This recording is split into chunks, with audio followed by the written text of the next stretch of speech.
مرحبا أهلا النوادي. بسم الله الرحمن الرحيم. Assalamualaikum warahmatullahi wabarakatuh. Alhamdulillah, puji syukur kehadirat Allah, salawat dan salam kita curahkan kepada junjungan mulia Nabi kita tercinta Sayyiduna wa Maulana Muhammad sallallahu alaihi wasallam dan beserta segenap keluarga beliau, sahabatnya dan umatnya. Qala muallif rahimahumullah, masailu min babin najasat. Kita telah sampai ke satu fasal yang membahas tentang masail, masalah-masalah yang berkaitan tentang najis. Berkaitan tentang najis. Ada ulama pakar fikih, pakar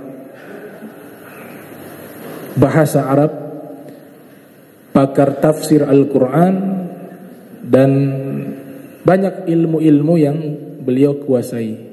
Multidisipliner, banyak ilmu yang dikuasai. Bahkan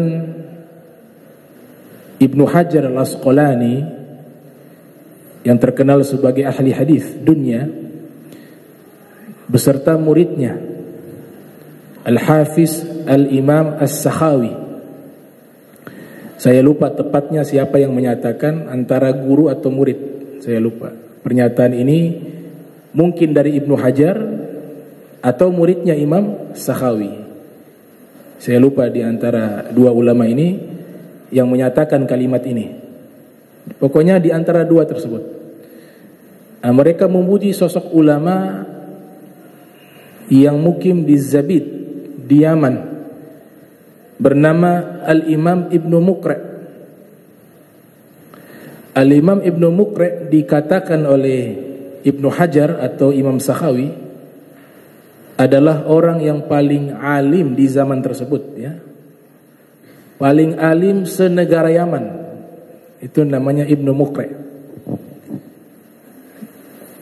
Belum pernah kami membaca kitab yang pernah kami baca. Mungkin ada yang lain, kami belum pernah baca.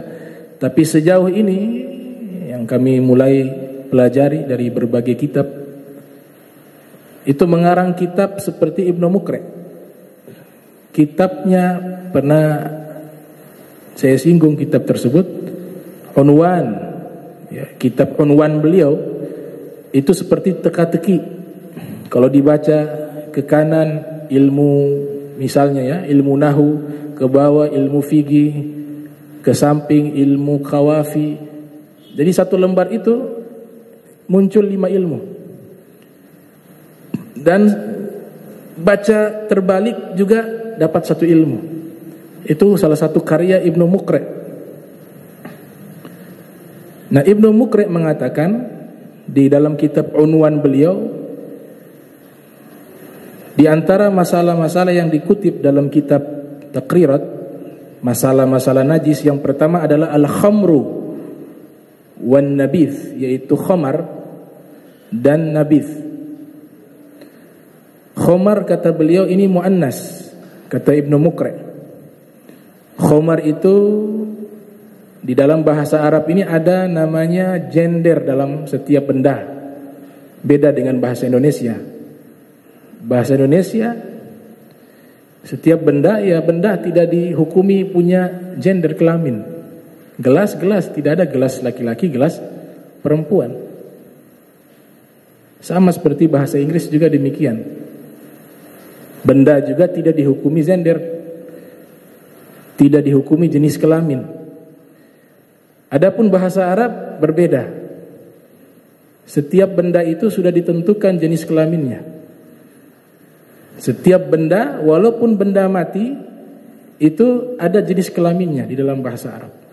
Tapi jenis kelamin yang majazi, kiasan, bukan yang hakiki. Matahari dalam perspektif bahasa Arab perempuan. Perempuan, gender perempuan matahari.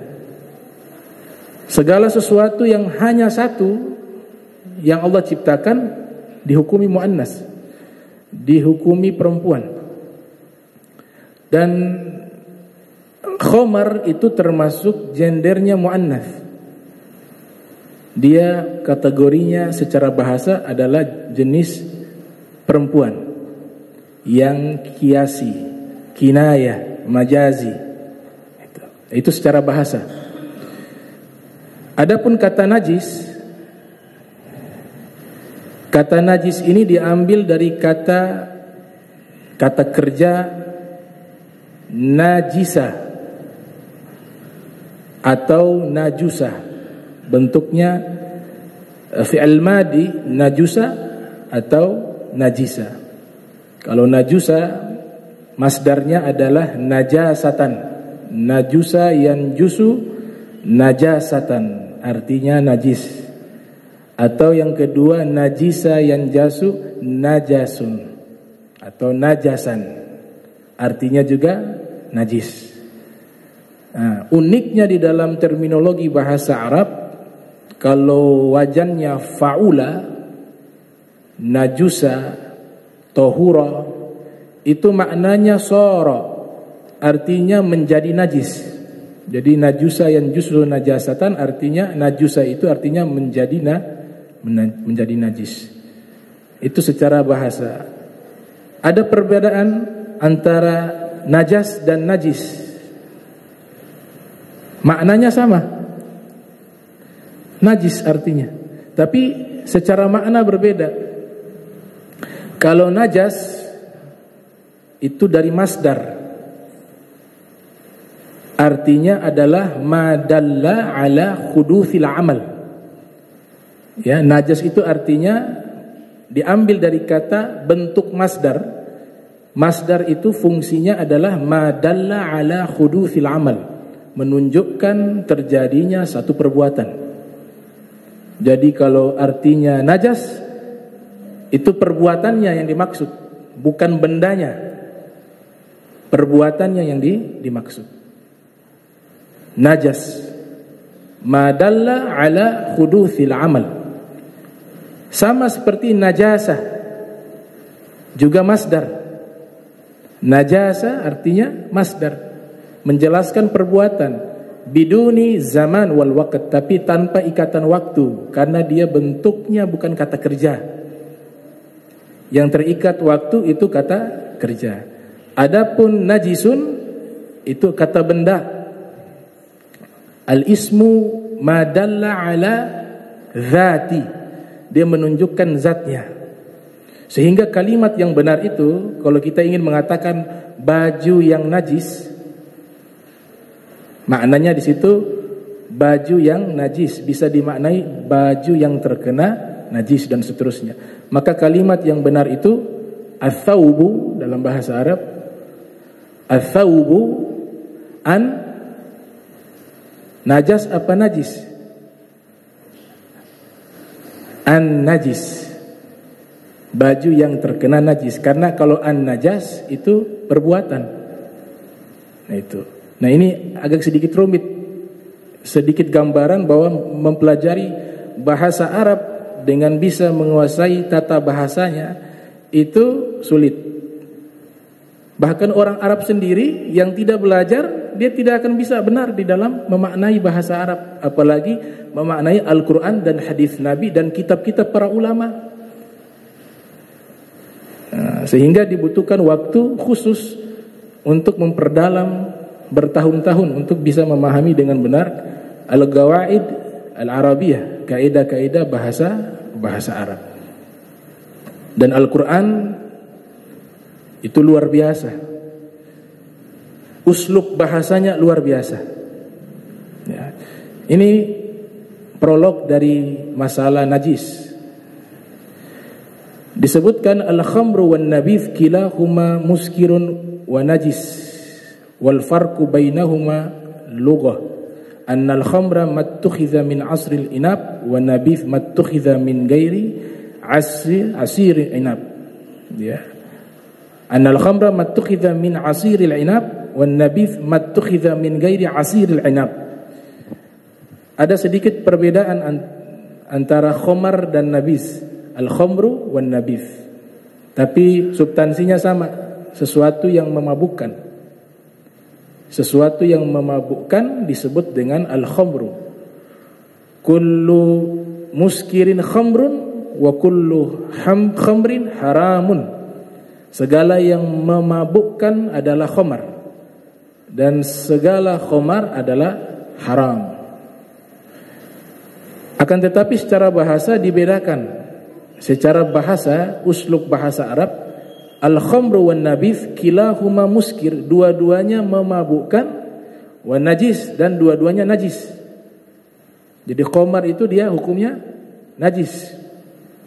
Wal farqu bainahuma, perbedaan di antara keduanya secara bahasa, annal khamra mattukhidha min asiril inab. Yang namanya khamar sesuatu yang diambil dari perasan anggur. Nah, secara bahasa khamar itu bisa kita artikan minuman keras yang diproses dan dibuat dari anggur. Itu namanya khamru secara bahasa. Adapun wan nabith, nabith bisa diartikan fermentasi. Mattukhidha min ghairi asiril inab. Segala sesuatu yang diambil bukan dari perasan anggur yang memabukkan. Di situ disebutkan di zaman Sayyidina Umar bin Khattab itu minuman keras juga dibuat dari asal, dari proses fermentasi madu, jadi khamar, jadi minuman keras. Al-bur dari gandum. At-tamar, bahkan kurma pun bisa difermentasi menjadi minuman yang memabukkan. Ulama bahasa, pakar bahasa membedakan ini. Al-khamru wan nabith, tapi dua-duanya sama, haram dikonsumsi dan hukumnya adalah najis. Di antara ulama yang membedakan makna ini, Imam Abu Hanifah. Abu Hanifah hanya menyatakan khamar itu perasan anggur. Kalau bukan dari perasan anggur tidak dinamakan khamar tapi an-nabith. Namun sebagian ulama yang jumlahnya mayoritas mengatakan yang memabukkan sudah semuanya namanya khamar. Nah, bahasa yang kita gunakan di Indonesia kita gak lihat bahannya apa. Yang pasti jika memabukkan dinamakan khamru atau minuman keras. Ini dari sisi bahasa tentang masalah khamar.